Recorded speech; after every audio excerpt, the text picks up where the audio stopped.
The door burst open with a crack that echoed off the cabin's log walls like a gunshot splitting the mountain silence.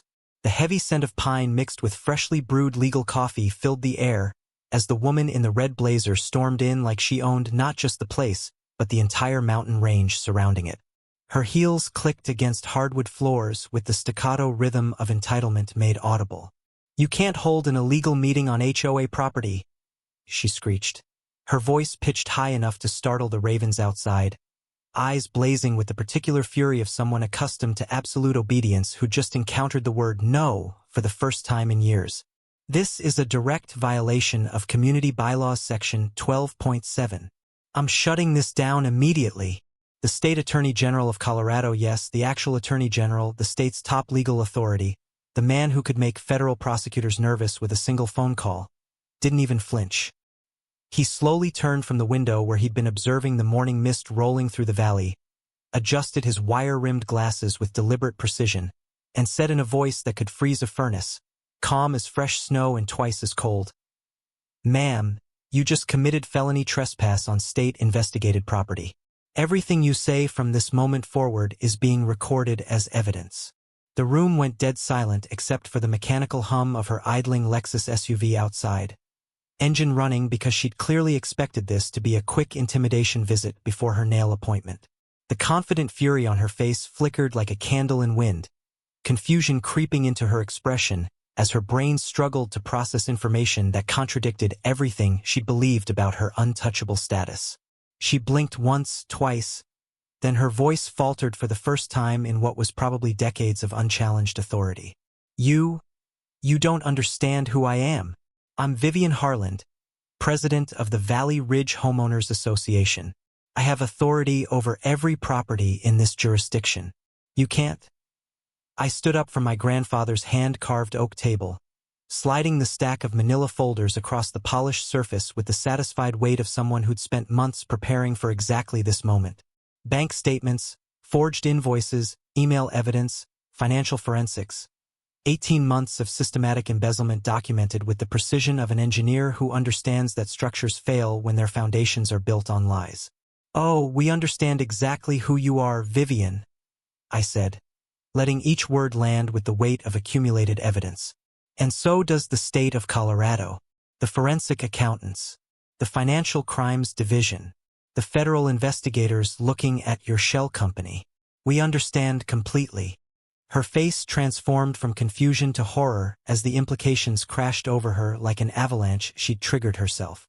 The pearl necklace at her throat seemed to tighten as she struggled to breathe, her perfectly manicured hands beginning to shake. The clipboard she'd carried as a weapon for years suddenly useless against the reality of state prosecution.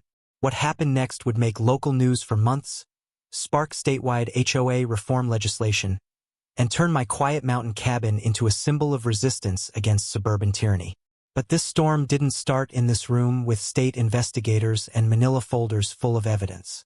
It started months earlier with a garden fence, a broken promise, and an HOA president who thought being elected by 47 homeowners made her untouchable by law. Let me rewind a few months, because understanding how we got to this moment of reckoning requires understanding how far Vivian Harland was willing to go to maintain her empire of fraud, and how one structural engineer with his grandfather's cabin decided that sometimes peace requires fighting for justice. This is the story of how an HOA president tried to steal my family's legacy, and ended up destroying her own freedom instead.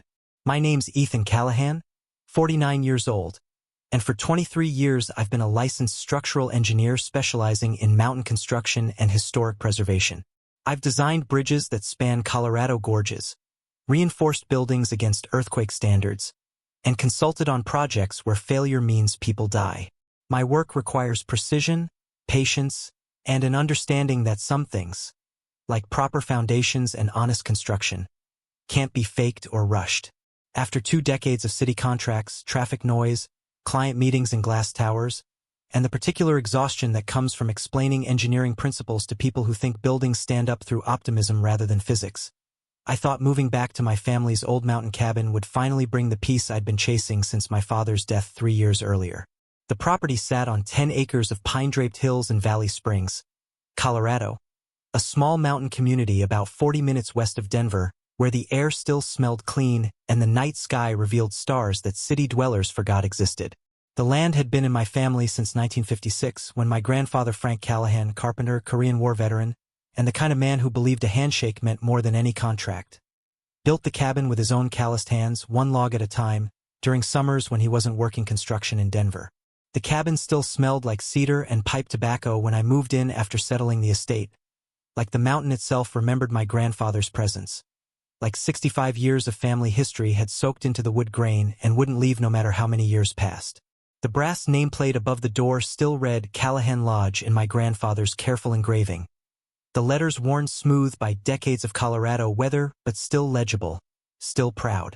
I spent the first 3 months of my semi-retirement doing the kind of work that heals rather than exhausts. Rebuilding the old dock using the same cedar posts my grandfather had favored, patching the roof with proper tongue-and-groove planking that would last another 60 years, restoring the stone fireplace that had heated 3 generations of family gatherings, and refinishing the hardwood floors until they gleamed like honey in afternoon sunlight. For a while, one perfect summer that felt like stepping outside of time. Mornings meant coffee on the wraparound porch my grandfather had built for my grandmother, the chill mountain air cutting through the morning mist, and the soft creak of the rocking chair he'd carved from a single piece of lodgepole pine. I'd watch the sun burn off the fog, listen to the ravens calling to each other across the valley, and feel the particular peace that comes from being exactly where you're supposed to be. I took on consulting work remotely, just enough to keep my skills sharp and my retirement account healthy, but the bulk of my days were spent on the kind of projects that feed the soul rather than the bank account. I rebuilt my grandfather's workshop, restored his vintage tools, and started teaching myself his craft of hand carving with joints that didn't require metal fasteners. The old-school joinery that makes furniture last for generations. Peace, right? The kind of quiet life that rewards decades of hard work and stress, that honors family legacy, that lets a man in his late 40s finally understand what his grandfather had been trying to teach him about what actually matters in life. But peace doesn't last long when power-hungry people discover a new target, when someone accustomed to absolute control finds someone who won't automatically submit, when an HOA president decides that independent property owners represent threats to her authority rather than citizens exercising their legal rights. The Valley Ridge Homeowners Association had been formed 15 years earlier, long after my grandfather's death, when developers bought the surrounding ranch land and carved it into 47 identical lots with identical houses painted identical colors. They'd created the HOA to manage common areas, maintain property values, and provide the kind of suburban governance that makes some people feel safe and makes others feel suffocated. My cabin, sitting on its original 10 acres with its hand-built character and grandfathered status, existed as a reminder that not everything in Valley Springs conformed to the HOA's vision of controlled perfection, and that, as I would soon discover, made me a problem that needed to be eliminated. The war began on a Tuesday morning in June, when a woman in a red blazer and a Lexus with vanity plates pulled into my driveway carrying a clipboard and enough manufactured authority to convince weaker people she had power over their lives. Enter Vivian Harland, president of the Valley Ridge Homeowners Association for the past 8 years, and the kind of woman who could weaponize a smile with the precision of a surgeon using a scalpel. Late 50s, though she'd claim 49, platinum blonde hair maintained with the kind of regularity that costs more per month than most people's car payments, voice like sugar poured over broken glass, sweet on the surface but cutting underneath. She carried herself with the particular posture of someone who'd discovered that suburban governance provided a kingdom where she could exercise power without the inconvenient checks and balances that constrain actual government officials. Every gesture was calculated, every word delivered with the confidence of someone who'd spent years crushing opposition before it could organize, every interaction designed to establish dominance and extract compliance. Her Lexus made the same sound every morning as she patrolled the neighborhood, that smooth mechanical purr of German engineering and self-importance as she circled Valley Springs like a drone in designer heels and pearls. The vanity plate read Pres VH in case anyone forgot who ran this mountain community, who held the clipboard that could generate fines, who decided which properties met standards and which needed correction. The first time we met, I was on my porch repainting the rail posts in the same cedar stain my grandfather had used, trying to restore the original color after years of weather damage and neglect during the estate settlement process. The morning sun was perfect for the work, warm enough to help the stain cure but not so hot it would dry too fast. and I was enjoying the meditative rhythm of brush strokes and the sharp, clean smell of natural wood treatment. "Mr. Callahan," she called out from the driveway, clipboard already in hand before I'd even acknowledged her presence, perfume thick as paint solvent announcing her approach before her voice did. "I'm Vivian Harland, president of the Valley Ridge HOA. We need to discuss some compliance issues with your property. Specifically, we don't allow unapproved structural modifications or exterior alterations in this community without prior board approval and proper permits filed in triplicate." I straightened up, wiping stain from my hands onto a rag, and explained politely but firmly what I'd already confirmed through 3 different lawyers and 2 county clerks. This property wasn't part of the HOA, had never been part of the HOA, and was legally grandfathered under property rights predating the association's formation by 4 decades. My grandfather's deed was recorded in 1956. The HOA was incorporated in 2007. Simple chronology made her authority claim impossible. Her smile never wavered, but something cold flickered behind her eyes. The look of someone who'd just been told, no, and didn't have experience processing that particular word. Then perhaps we'll need to review that grandfathered status through proper legal channels. Property boundaries can be quite complicated, and sometimes historical records need clarification. The threat wasn't subtle, wasn't even disguised, just delivered with that smile and the absolute confidence of someone who'd used bureaucratic warfare to win previous battles against property owners who didn't have the resources or knowledge to fight back effectively. She handed me a business card, heavy cardstock, embossed lettering, the kind of expensive detail that signals someone takes themselves very seriously, and walked back to her idling Lexus without waiting for a response. The message was clear.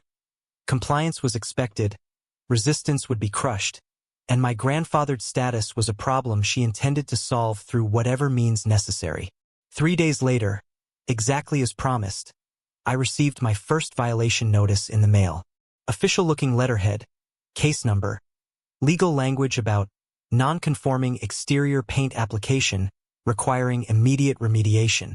The fine was $350, with daily penalties of $50 accruing until I achieved compliance by repainting in HOA-approved neutral earth tones, as specified in Community Guidelines Section 4.2.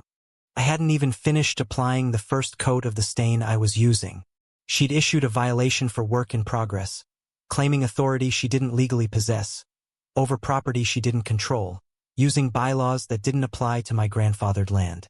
That was the moment I understood this wasn't about paint colors or property aesthetics or any of the sanctimonious language Vivian wrapped around her actions.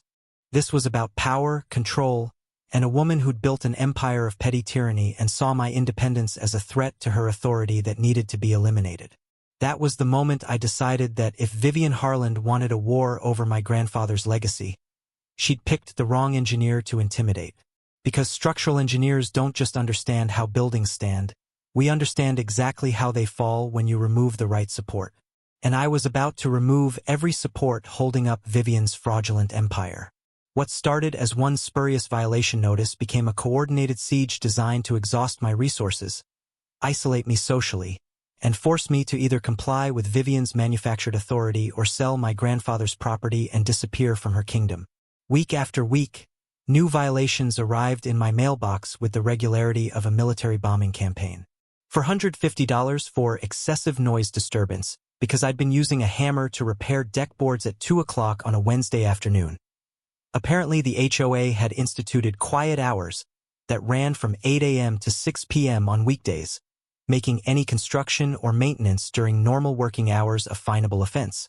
$600 for unauthorized wildlife attraction creating public nuisance because I'd hung bird feeders on my porch, the same feeders my grandmother had maintained for 40 years, attracting chickadees and nuthatches that my grandfather had photographed and cataloged in notebooks I'd found in his workshop. Apparently, birds were now violations of community standards.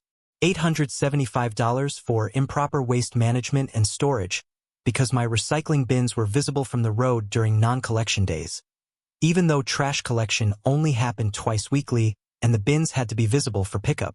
Catch 22 violations designed to be impossible to comply with, generating perpetual fines regardless of my actions.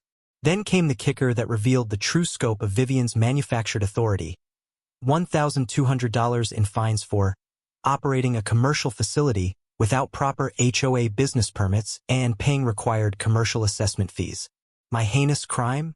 Listing my late father's old aluminum canoe on Airbnb for $25 daily rentals to hikers wanting to explore the lake, generating maybe $300 annually in supplemental income that I donated to the local trail maintenance fund.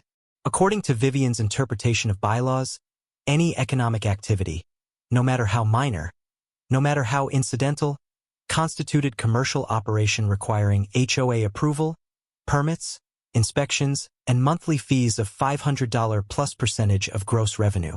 She'd invented an entire regulatory framework that existed nowhere in the actual HOA charter, manufacturing authority from whole cloth and betting that most people wouldn't know enough law to challenge her. But the paper warfare was just the opening salvo. Vivian escalated to physical intimidation with the sophistication of someone who'd clearly done this before, who understood that making people feel watched and vulnerable often works better than direct confrontation. Unmarked black SUVs started parking across the road from my cabin, windows tinted, engines idling for hours, occupants never visible but presence unmistakable. The vehicles would arrive at irregular intervals, sometimes morning, sometimes late evening, sometimes in the middle of the night when their headlights would wake me from sleep. The message was clear. You're being watched, you're being monitored, your privacy is gone. Drone footage began circling my property at various times, the high-pitched whine of quadcopter motors cutting through mountain silence as cameras recorded my roof, my deck, my workshop, every angle of my property cataloged and documented for purposes I could only imagine. When I tried to identify the drone operator, the devices would immediately retreat beyond treeline, staying just out of identification range but close enough to maintain psychological pressure. Then came the vandalism that crossed from harassment into criminal destruction of property. Someone slashed the heavy-duty weather tarp covering my woodpile, letting rain soak into $400 worth of seasoned firewood I'd been drying for winter. My motion-activated security lights, the same lights that had protected this property for decades, were found smashed, bulbs deliberately broken, fixtures damaged beyond repair. My trail cameras, installed specifically to document the harassment I was experiencing, captured Vivian's so-called maintenance inspector, a man named Derek Phelps who claimed to work for the HOA's property management company, sneaking around my cabin at 11:30 p.m. with a clipboard and flashlight, photographing my windows, checking door locks, even attempting to peer into my workshop through gaps in the curtains. I called the Ridge County Sheriff's Department, filed official reports, provided video evidence of trespassing and property damage. Deputy Collins showed up, watched the footage with visible discomfort, and delivered the line that every HOA victim has heard. HOA disputes are civil matters, Mr. Callahan. Unless there's immediate physical danger or felony-level property damage, we can't really get involved in neighborhood disagreements. You'll need to handle this through civil court. Yeah, maybe to him it was a civil matter, just another suburban squabble not worth law enforcement resources. To me, it was psychological warfare, systematic harassment designed to make my home feel unsafe, to transform my grandfather's peaceful sanctuary into a combat zone where I couldn't relax, couldn't sleep without wondering what would be vandalized next, couldn't exist without feeling surveilled and violated.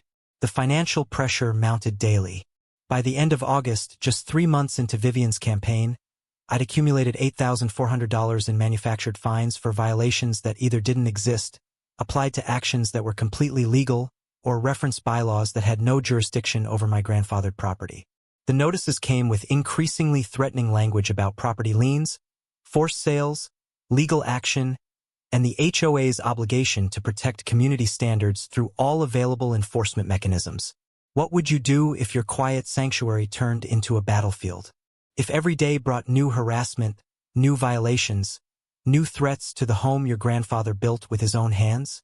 If the law enforcement you'd paid taxes to support for decades told you they couldn't help because suburban tyranny wasn't their jurisdiction?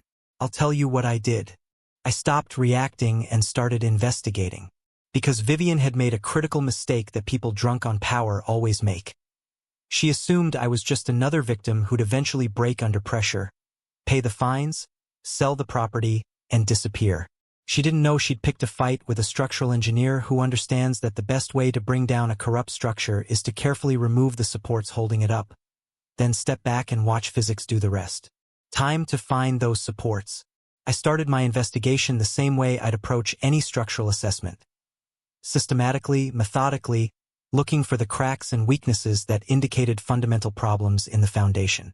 Vivian's empire of harassment had to be built on something, either legitimate authority I'd somehow missed, or fraud substantial enough to prosecute if properly documented. First stop, Ridge County Archives, a dimly lit basement office that smelled like mildew and bureaucratic neglect, where property records dating back to territorial days were stored in filing cabinets that looked older than my grandfather. The clerk, a patient woman named Margaret who'd worked there for 37 years, helped me pull every document related to my property and the surrounding HOA development. 3 hours of reading through dusty land deeds, annexation records, and HOA formation documents revealed exactly what I'd suspected. My cabin was never legally part of Valley Ridge HOA's jurisdiction. The association's charter, filed with the county in 2007, clearly defined boundaries that excluded my grandfathered property. But more importantly, buried in an amendment from 1989, 18 years before the HOA even existed, was a clause Margaret pointed out with a knowing smile. Legacy properties annexed under voluntary consent only. Translation: my 10 acres couldn't be forced into HOA jurisdiction without my explicit written consent, which I'd never given, would never give, and which Vivian had no legal mechanism to obtain.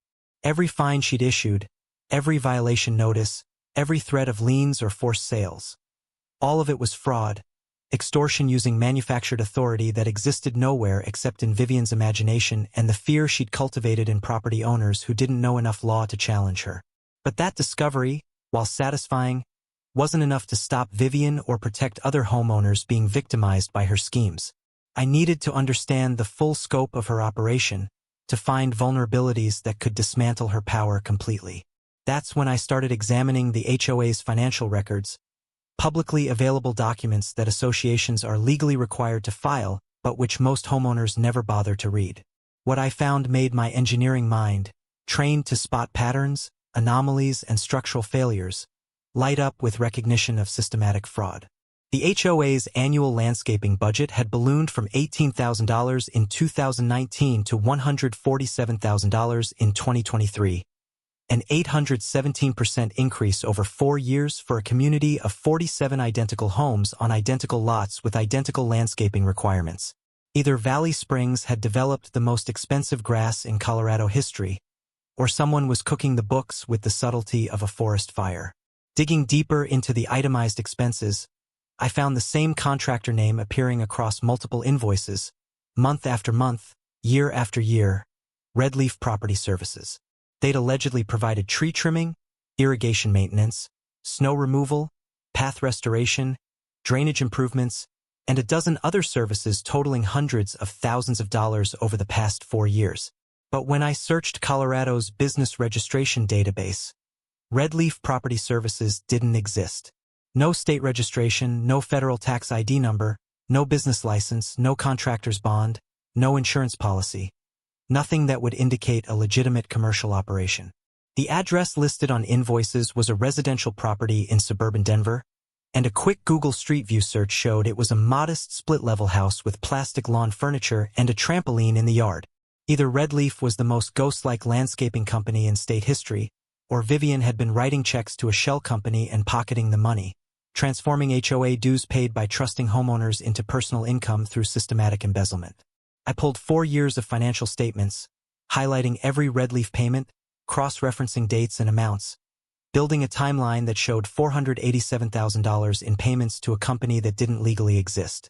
For an engineer accustomed to load calculations and stress analysis, the numbers told a story clearer than any confession. Vivian Harland had been running a criminal enterprise disguised as community governance. But embezzlement of nearly $500,000 requires infrastructure, bank accounts, complicit partners, ways to launder the money without triggering audit flags. I needed to understand the full conspiracy, to identify everyone involved, to build a case so comprehensive that no expensive defense attorney could create reasonable doubt. That's when I made the phone call that would transform this from personal harassment into federal prosecution. My cousin Aaron Callahan, a forensic accountant working for the Colorado Attorney General's Financial Crimes Division, someone I'd helped through college and who owed me more favors than I could count. "Ethan, what the hell have you gotten yourself into?" he asked after I'd explained the situation, his voice carrying that particular mix of concern and excitement that financial crimes investigators get when they've found a really good case. "Nothing I got myself into," I replied. "But I think I found something you've been looking for. A major HOA fraud case with documentary evidence, financial trails, and enough criminal violations to make your boss very happy." 3 days later, Aaron sat at my grandfather's kitchen table, reviewing the documents I'd compiled, his expression shifting from professional interest to genuine shock as the scope of Vivian's crimes became clear. "Ethan, this isn't just embezzlement," he said quietly. "This looks like organized racketeering under state RICO statutes. If what you're showing me is accurate, we're talking about multiple felonies, possibly federal charges, and prison time measured in years, not months. I'd found the crack in Vivian's empire. Time to bring the whole structure down." Once Vivian sensed I was fighting back rather than capitulating to her harassment, she went full political warfare, deploying the same tactics authoritarian leaders have used throughout history. Divide the community, isolate the enemy, control the narrative, and crush opposition before it can organize into effective resistance. Her cronies, the small circle of loyalists who'd benefited from her regime through preferential treatment, waived fines, and the intoxicating feeling of being part of the ruling class, flooded the Valley Springs community Facebook group with carefully coordinated attacks designed to destroy my reputation and isolate me socially. "Ethan Callahan is dangerous," posted Rebecca Martinez, the HOA secretary whose own property had somehow never received a single violation despite obvious code issues.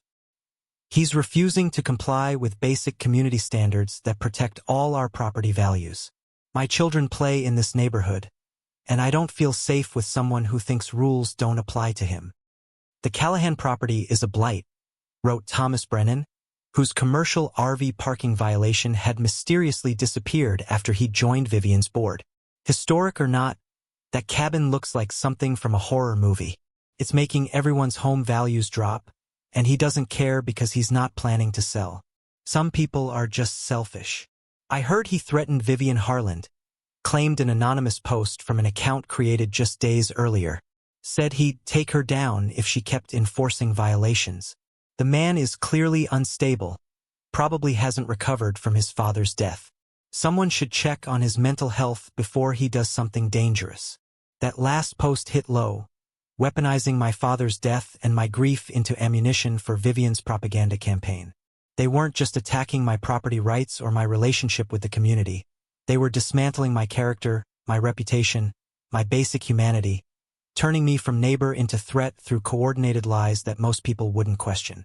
I started getting cold stares at the post office.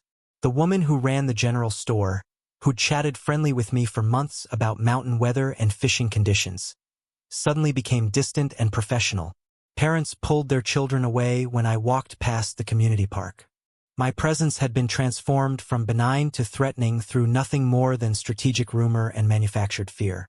One evening in early September, my neighbor Tom Reyes, a retired firefighter in his late 60s who'd been friendly since I'd moved back, who'd helped me rebuild the dock and shared my grandfather's stories, stopped by my cabin. His expression was heavy, troubled, carrying the weight of someone delivering bad news to a friend. "Ethan, I need to tell you something," he said, accepting the beer I offered but not drinking it, just rolling the cold bottle between his palms. "Vivian's been spreading stories about you at HOA meetings. Told everyone you threatened her, that you've been unstable since your dad died, that you're planning some kind of revenge against the community. She's got people scared, man. Half the neighborhood thinks you're dangerous." The isolation was effective precisely because it was sophisticated. Vivian hadn't just attacked me directly. She'd made the community complicit in my exclusion, had convinced decent people that avoiding me was the responsible thing to do, that treating me like a threat was protecting their families rather than participating in coordinated harassment. But cracks were starting to appear in Vivian's control. Tom wasn't the only one questioning the narrative. Other homeowners, mostly retirees on fixed incomes, had started noticing their HOA dues had doubled over 4 years without corresponding improvements in community services. Questions were being raised at meetings about where the money was going, why assessments kept increasing, What exactly was being maintained that cost $147,000 annually? Vivian's response to these questions revealed the authoritarian core beneath her suburban smile. She labeled questioners as troublemakers and agitators, accused them of working with me to undermine community governance, and exercised her power in petty but effective ways, revoking lake access privileges, denying parking permits, slow-walking maintenance requests, creating bureaucratic obstacles that made life difficult for anyone who dared challenge her authority. Dorothy Chin, 73 years old, who'd lived in Valley Springs since the development opened and who'd questioned the landscaping budget at a board meeting, suddenly found herself cited for 17 violations she'd never received before. Her mailbox was 3 inches too tall. Her porch light was the wrong color temperature.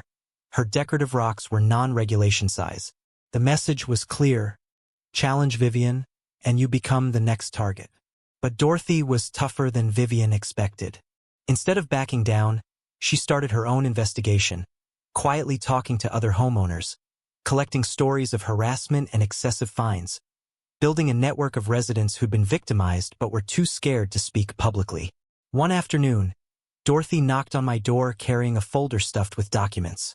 "I don't know if you're really dangerous like Vivian says," she told me with the blunt honesty of someone who'd lived too long to waste time on bullshit. "But I know the HOA is robbing us blind, and I know Vivian's a bully. If you're fighting her, I want to help." The resistance was forming. Slowly, quietly, but forming. Because Vivian had made the same mistake every tyrant makes. She'd assumed fear would keep people compliant forever, that isolation would prevent organization, that power maintained through intimidation could last indefinitely. She was about to learn that communities pushed too far don't just break. Sometimes they fight back. By October, Vivian escalated from social pressure and property harassment to full-scale legal warfare, deploying the tactics of someone who'd clearly weaponized bureaucracy before and knew exactly which pressure points would exhaust most opponents into surrender. The certified letters started arriving weekly, each one carrying the weight of official-looking legal language designed to intimidate anyone without legal training into believing they were facing legitimate government action rather than HOA theater. The envelopes were thick, expensive cardstock printed with legal-sounding firm names, sealed with embossed stamps that mimicked court documents, delivered with the formality of actual legal process. First came the notice of lien placement, $14,600 in accumulated violations, interest, and administrative processing fees, would be filed as a property lien within 30 days unless I achieved full compliance and payment. The letter referenced Colorado revised statutes that didn't actually apply to HOA disputes, cited case law that had been overturned years ago, and threatened consequences that no HOA actually had authority to impose, but it looked official enough to terrify anyone who didn't know better.